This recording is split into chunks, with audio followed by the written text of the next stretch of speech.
भोर भई भज प्रभु नाम होगा तेरा कल्याण। भज रे भज रे।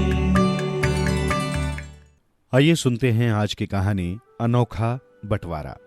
कौशलगढ़ के राजा दीप सिंह अपनी न्याय प्रियता के लिए सुदूर देशों में भी लोकप्रिय थे। वे अपने बुद्धि कौशल से कठिन समस्याओं का पल भर में हल खोज लेते थे। दूध का दूध और पानी का पानी कर देना उनके बाएं हाथ का खेल था।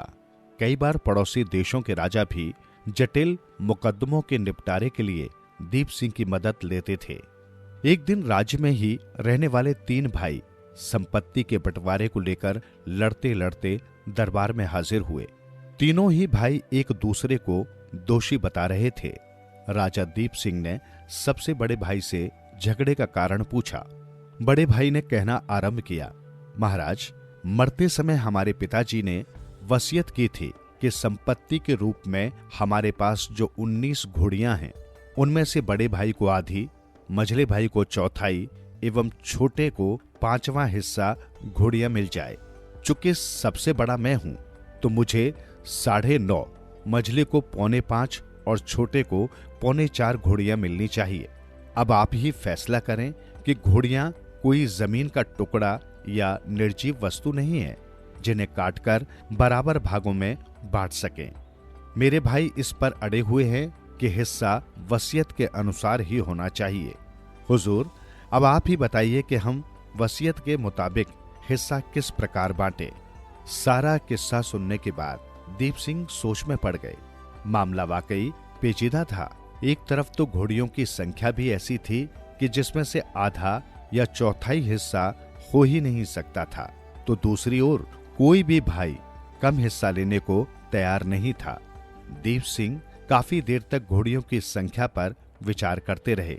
अंत में उन्होंने तीनों भाइयों को अगले दिन दरबार में उपस्थित होने का आदेश दिया। अगले दिन दरबार की कार्यवाही प्रारंभ होते ही दीप सिंह ने तीनों भाइयों से कहा, मैं संपत्ति के इस अनोखे बंटवारे को सुलझा पाने में असफल रहा हूं। फिलहाल मैं आपसी झगड़े को समाप्त करने के लिए एक घोड़ी राज्य की ओर से तुम्हें दे रहा हूं, ताकि तुम तीनों भाई आसानी से अपना हिस्सा बांट सको। सभी दरबारियों सहित तीनों भाइयों को भी ये जानकर बेहद आश्चर्य हो रहा है कि दीप सिंह जैसा सिद्धहस्त राजा भी इस बंटवारे को सुलझाने में नाकामयाब रहा। बहरहाल तीनों भाइयों ने राजमहल से घोड़ी लेकर आपस में घोड़ियों का बंटवारा करना आरंभ कर दिया।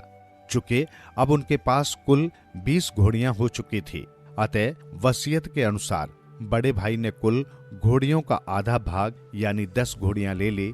इसी प्रकार मझले को चौथाई अर्थात 5 घोड़ियां एवं छोटे को 5वां भाग यानी 4 घोड़ियां मिल गईं। सभी वसीयत के मुताबिक हिस्सा बांटकर खुश थे। अब उनके पास राजा दीप सिंह द्वारा दी गई घोड़ी ही शेष बची थी। अगले दिन दरबार में तीनों भाइयों ने बंटवारा कर लेने की पुष्टि की और राजा को घोड़ी वापस कर दी। सभी राजा के अद्भुत न्याय के समक्ष नतमस्तक थे और राजा की उदारता और न्याय प्रियता की प्रशंसा कर रहे थे। जीवन सुधरेगा, प्राणी होगा तेरा उद्धार। मन के द्वार खुलेंगे, होगा जन जन का कल्याण। भज रे भज रे।